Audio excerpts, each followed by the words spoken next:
Political parties ہیں، freedom of business ہے، یہ ساری چیزیں کمپرومائز ہو گئی ہیں۔ بزنس معیشت کافی ڈسٹرب ہے، پاکستان میں مہنگائی بہت زیادہ ہے، ویلیوز ختم ہو رہی ہیں۔ اس کا مطلب یہ ہوا کہ پاکستان اپنی ورسٹ پوزیشن پہ چلا گیا، یعنی کہ زوال لگ گیا ہے۔ اب زوال لگنا یہ ایک بظاہر تو خطرناک بات ہے، لیکن اگر آپ غور کریں گے تو جن قوموں کو زوال لگتا ہے پھر وہی قومیں اوپر اٹھتی ہیں۔ ان قوموں میں اگر وہ زندہ قومیں ہیں، ان کے اندر غیرت ہے، ان کے اندر علم ہے، ان کے اندر شعور ہے، جیسے کہ ہم مسلمان ہیں تو ہمارے پاس قرآن شریف ہے، ہمارے پیارے نبی کی سنت ہے، سیرت ہے، اور ہمارے پاس اللہ کی ہدایت ہے، تو یقینی طور پہ ہمارا جو یہ زوال ہے یہ ہمارے عروج کا باعث بنے گا۔ کیونکہ آپ دیکھیں کہ جب کوئی ترقی یافتہ ملک جب تھا، وہ پہلے دن سے ترقی یافتہ نہیں تھا، وہ پہلے وہ بہت نیچے گیا تھا، اور اس نیچے جانے کی وجہ سے پھر اس کے معاشرے کے جو ڈپارٹمنٹ تھے، جو اسٹیک ہولڈر تھے، انہوں نے کام کر کے پھر اس کو سپورٹ کیا، اور الٹیمیٹلی پھر وہ اس نے کھڑا ہونا شروع ہوا، رائز کرنا شروع ہوا، اور پھر وہ رائز کر کے ایک ایڈوانس ملک، ترقی یافتہ ایک مہذب معاشرہ بن گیا، جیسا کہ ہم دیکھ رہے ہیں بہت سے معاشرے ہیں جس میں امریکن سوسائٹی ہے، کینیڈین ہے، آسٹریلین، یورپین سوسائٹی ہے۔ یہ ساری قومیں جو تھیں پہلے زوال کا شکار ہوئی تھی، وہاں پہ پہلے اخلاقی گراوٹ، لاقانونیت اور طوفان بدتمیزی تھا، لہٰذا انہوں نے ان تمام چیزوں کو ان سے فائٹ کر پھر یہ عروج حاصل کیا ہے، جیسا کہ اس وقت موجودہ صورتحال میں عروج حاصل ہے۔ اور جہاں مسلمانوں کا ملک ہے تو وہاں پہ بھی مسلمان کمپرومائز کر گئے، قرآن سے تھوڑی سی دوری ہونے کی وجہ سے، یا قرآن سے دوستی نہ سمجھنے کے باعث ہم کمپرومائز کر گئے۔ ہمارے یہاں بھی اخلاقی گراوٹ بڑھ گئی، لاقانونیت بڑھ گئی، ایک طوفان بدتمیزی آ گیا، مہنگائی آ گئی۔ پارلیمانی نظام ہے، لیکن پارلیمانی نظام میں ہم دیکھ رہے ہیں کہ ایم پی اے بک جاتے ہیں، حکومتیں بدل دی جاتی ہیں، اور پورا آئین اور قانون کمپرومائز ہو جاتا ہے، high court, supreme court compromise ہو جاتے ہیں۔ تو یہ زوال کی نشانی ہے، اور زوال کا مطلب ہے کہ پاکستان اب رائز کرے گا، اور رائز کر کے اپنا عروج حاصل کرے گا، کیونکہ پاکستانی قوم ایک زندہ قوم ہے، اس کی قوم میں بہت جذبہ ہے، پوٹینشل ہے، اور یہ بہت آگے جائے گی، کیونکہ پاکستان قوم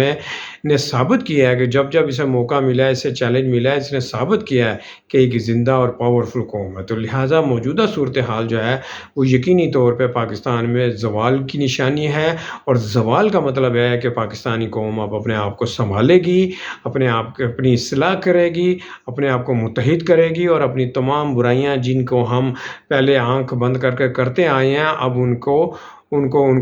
کل کیا جائے گا، ان کا محاسبہ کیا جائے گا، اور اپنی اصلاح کرتے ہوئے ہم آگے بڑھیں گے اور عروج حاصل کریں گے، اور پوری مسلم امہ کو لیڈ کریں گے، اور انشاءاللہ پاکستان خوشحالی اور طاقتور ملک بنے گا۔ تو یہ موجودہ صورتحال ہے، یہ خوشی کی خبر ہے، کیونکہ تکلیف ہے، پریشانی ہے قوموں کی، جب تک قومیں، عوام تکلیف نہیں برداشت کرتی ہیں تو یاد رکھیں کبھی بھی کوئی عروج جو ہے وہ قربانی اور محنت کے بغیر حاصل نہیں ہوتا، لہٰذا قربانی دیں گے، محنت کریں گے، اپنا محاسبہ کریں گے، حق سچ کے اس پہ اوپر قائم ہوں گے، تو ہی ہمیں عروج ملے گا، اور ہم اپنے زوال کو آئیڈینٹیفائی کرتے ہوئے اس کو کل کریں گے، اور آگے بڑھتے ہوئے ہم اپنا عروج جو ہے خود اپنے ہاتھوں سے ڈیزائن کریں گے اور آگے بڑھیں گے۔ چونکہ مسلمان ہیں، پوٹینشل ہے، ہمارے پاس قرآن شریف ہے، ہمارے پاس نبی کریم کی سنت اور سیرت ہے، ہم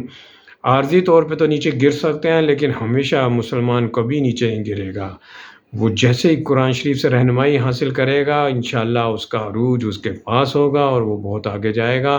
کیونکہ قرآن شریف میں تمام نشانیاں موجود ہیں، تمام رہنمائی موجود ہے۔ جس دن ہم نے وہاں سے قرآن شریف سے یہ چیزیں لے لیں، اس دن ہمیں عروج ملے گا، اور ہم آگے بڑھیں گے۔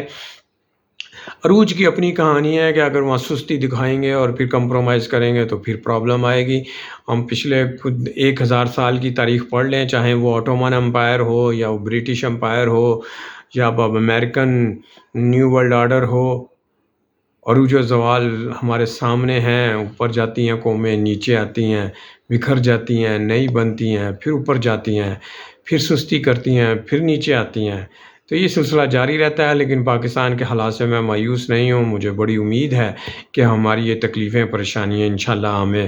ہمیں ہمارے رنگ لائیں گی اور ہمیں عروج ملے گا، ہمیں ترقی ملے گی. ہمارے معاشرے میں سول لبرٹیز ملیں گی، فریڈم ملیں گی، فریڈم آف سپیچ ملے گا، فریڈم آف پولیٹیکل پارٹیز ہوگا، کانسٹیٹیوشن کی بالادستی ہوگی، قانون کی بالادستی ہوگی، عدالتوں میں انصاف ملے گا، خواتین کا احترام ہوگا، بزرگوں بچوں کا سول سوسائٹی بنے گی، مہذب معاشرہ بنے گا، اور انشاءاللہ قرآن اور حدیث کی روشنی میں اعلیٰ قوم بنے گی. امید ہے کہ آپ میرا پوائنٹ آف ویو لائک کریں گے. اپنا خیال رکھیے گا، پاکستان کو دعاؤں میں یاد رکھیے گا، اور پاکستان کی ترقی میں اپنا کردار ادا کرتے رہیے گا. Thank you.